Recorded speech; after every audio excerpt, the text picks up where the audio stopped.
The Denver Nuggets didn't die because Nikola Jokic failed. That would have been cleaner, easier, kinder.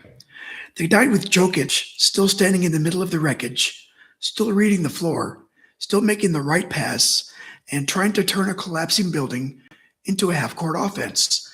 That's the part that makes this one feel final. Because this wasn't Denver getting hit by some perfect storm, or Anthony Edwards detonating for 45 and sending the Nuggets home in a blaze of superstar theater.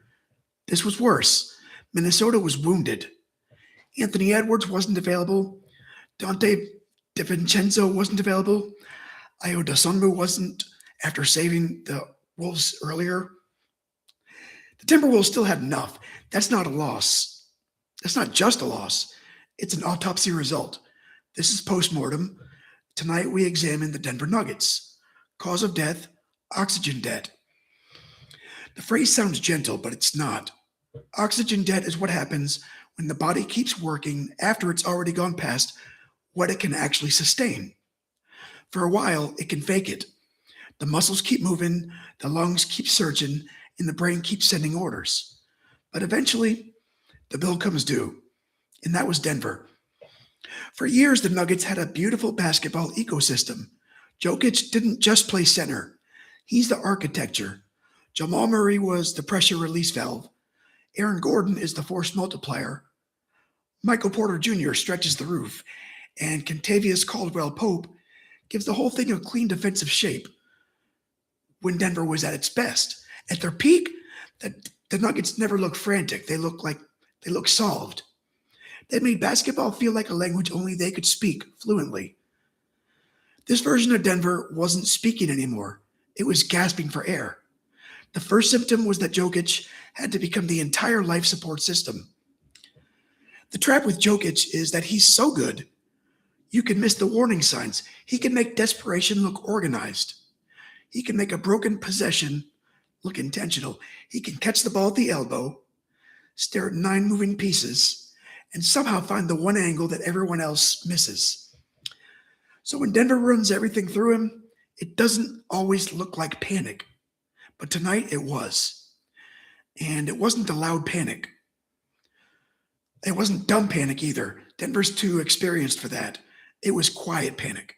The kind where every possession slowly turns into, Nikola, figure it out. And to be fair, for a long time, he can. That's both a gift and it's a problem. Because when the best player in the world, arguably, is also your offense, your stabilizer, your emotional ballast, your late clock creator, and your mismatch hunter, you don't really have team structure anymore. You got a genius with a clipboard standing in a burning building. Symptom number 2, Jamal Murray couldn't rescue the shape of the game. And this is where it gets uncomfortable because Murray has earned reverence in Denver. He's not a random second option who disappears when the lights get bright. He has hit enormous shots and played through pain. He's given that franchise championship memories nobody gets to take away. But postmortem isn't a tribute show. It's an autopsy. And in this series, Denver needed Murray to bend the game, not just score, bend the game. They needed him to make Minnesota's defense worry about 2 stars at once. They needed for him to punish the attention on Jokic. They need him to make the Timberwolves hesitate. When Murray's right, Denver has rhythm. When he's right, Jokic doesn't have to carry the piano up the stairs by himself. But piano keeps making the piano heavier. Jaden McDaniels bothered actions. Rudy Gobert lived around the rim. Naz Reid gave them size and shot making. Julius Randle gave them another bruising adult in the room. Mike Conley kept the whole thing from getting stupid, and Denver kept coming back to the same question. Can Jokic solve this one too? Eventually, stack him up enough, the answer is no. Not because he's not good enough, because nobody's supposed to be good enough for that forever. The third symptom is Minnesota's confidence. That's the one that should haunt Denver. This wasn't the Timberwolves playing like a team hoping to survive without its stars. They didn't look like they were trying to steal something. They looked like they'd already done the math. They trusted McDaniels, they trusted Randall, and they trusted Gobert. Excuse me. They trusted Reed. They trusted their defense, their size, their legs, and their ability to make Denver work longer than Denver wanted to work. That's how you know a series has shifted. At first, the challenger has to prove it belongs. Then one night, you look up and the challenger isn't asking permission anymore. Minnesota didn't play like the team trying to solve Denver. Denver played like the team trying to survive Minnesota. That's the reversal, and that's on the death certificate. The fourth symptom is that the Nuggets couldn't find a second breath. A champion usually gets one. There's usually a quarter, a stretch, a run, where the old muscle memory kicks in. The ball moves faster, the shots feel cleaner, the defense tightens, and the other team remembers just who it's dealing with.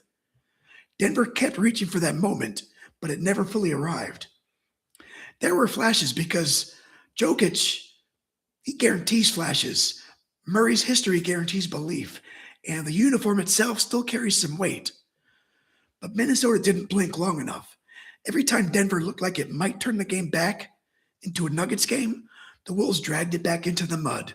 They made it physical, they made it long, and they made Denver defend again.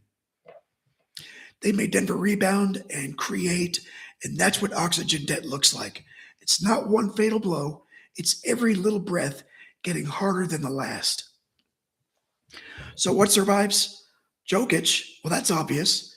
You don't bury the best player in the world, arguably, because one roster reaches its expiration date. The championship survives too. That banner's real. That happened. Nobody gets to retroactively shrink it because the ending this time got ugly. Murray's greatest moment survives. Gordon's role in making this thing survive. The memory of the Denver machine survives, but the assumption does not. The assumption that this core can simply keep walking into April and expect the answers to reveal themselves, that's finished. That's gone. The assumption that Jokic can cover every roster crack with his genius, that's gone too. The assumption that Denver's championship window is still open in the same way that it used to be, that needs to be examined under harsh lighting because Minnesota didn't just eliminate Denver. Minnesota made Denver look old in their lungs. And now, the eulogy. The Denver Nuggets were never the loudest dynasty candidate. They didn't feel manufactured, and they never felt like a super team assembled in a boardroom. They felt discovered. A strange, brilliant center from Serbia became the sun. A fearless guard became his playoff twin. The right pieces found the right orbit. For a while, it made perfect sense. They played nearly perfect basketball without begging you to call it beautiful. They cut, they passed, they punished. They made defenses feel foolish for guessing and helpless for waiting. And then the league caught up. Not all at once. It almost never happens that way. A little more pressure here, a little less depth there, a little more mileage, a little more dependence on Jokic. A few fewer easy answers and a few more possessions where Jokic had to be not just great, but miraculous. Eventually, even a masterpiece needs air. And tonight, the Nuggets ran out. Official ruling, depth by oxygen debt. Thanks for watching.